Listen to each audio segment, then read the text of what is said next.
There's a ton of young talent across the W, so what teams have the most promising future?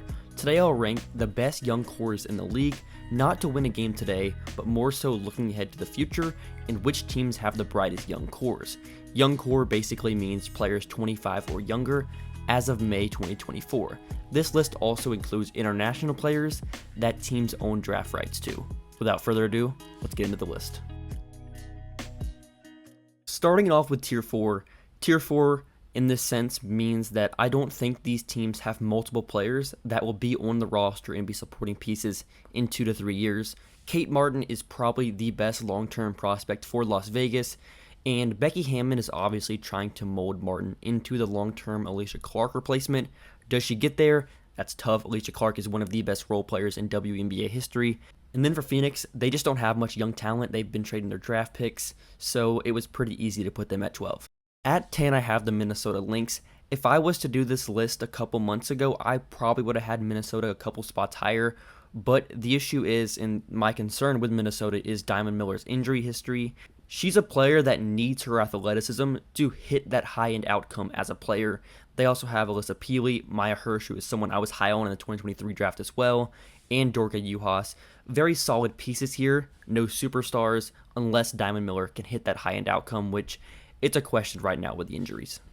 Similar to Minnesota, New York has a lot of quality role players.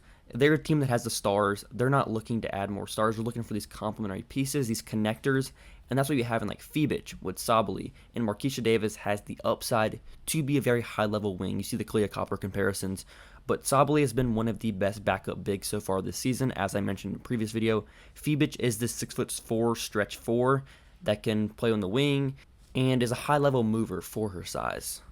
If you aren't familiar with international basketball, FIBA, the French league, you probably would think Connecticut should be in that bottom tier with Las Vegas and Phoenix. But Lacan is someone I had number 3 on my 2024 board, behind Cameron Brink and Caitlin Clark. Lacan, only 19 years old. We don't know exactly when she's coming over or if at all she'll come to the W. But if she does, Lacan is a perfect fit in this Connecticut system. They look for athleticism, they look for positional passing, size, movement abilities, and Lacan has elite upside. She is someone that I project as an all-star or a multi-time all-star, and the upside is really tantalizing with someone that is still only 19 years old. Considering how many first-round picks Dallas has had over the last 3 to 4 years, it's probably not great that they're at 7. They should probably be higher, but they still have a lot of young talent that I'm excited about. Maddie Siegrist, JC Sheldon, and Carla Leite are 3 of the players that I would say are their 3 best young prospects right now. Leite is a French guard. She is not on the roster right now, only 19 years old.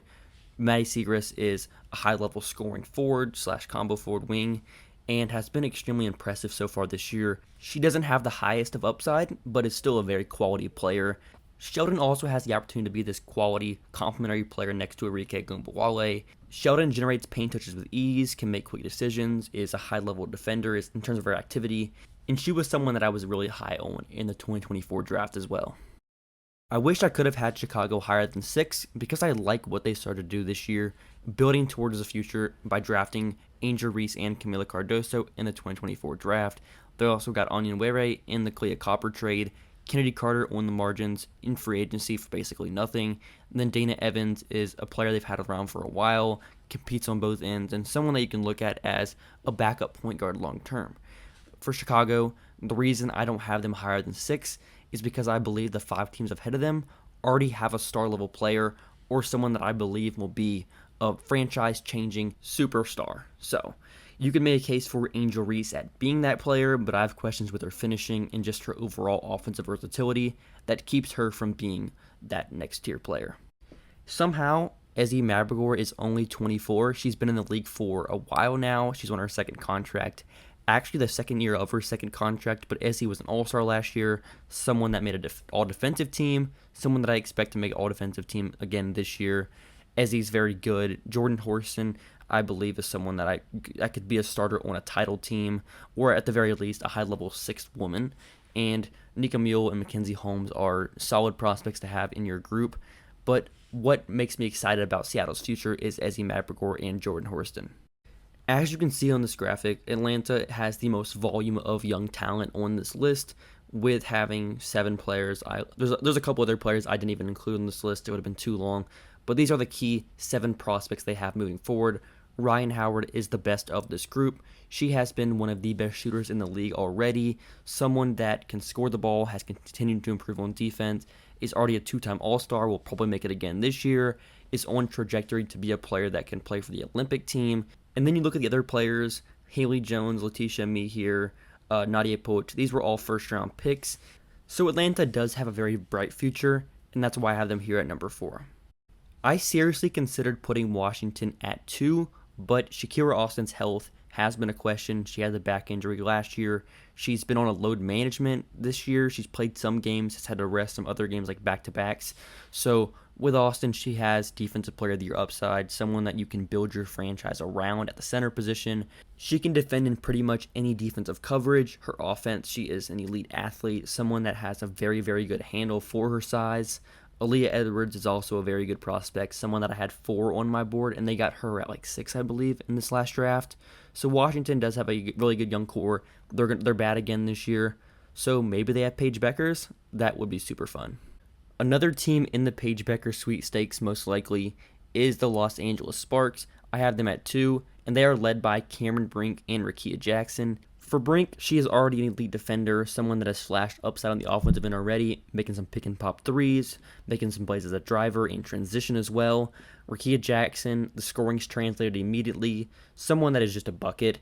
The defense has been solid as well, so with Los Angeles, there's a lot to be excited about, I think. Finally, I only have one team in my tier 1. If Los Angeles or Washington gets Paige Beckers in this next draft, they'll be in my tier 1 as well.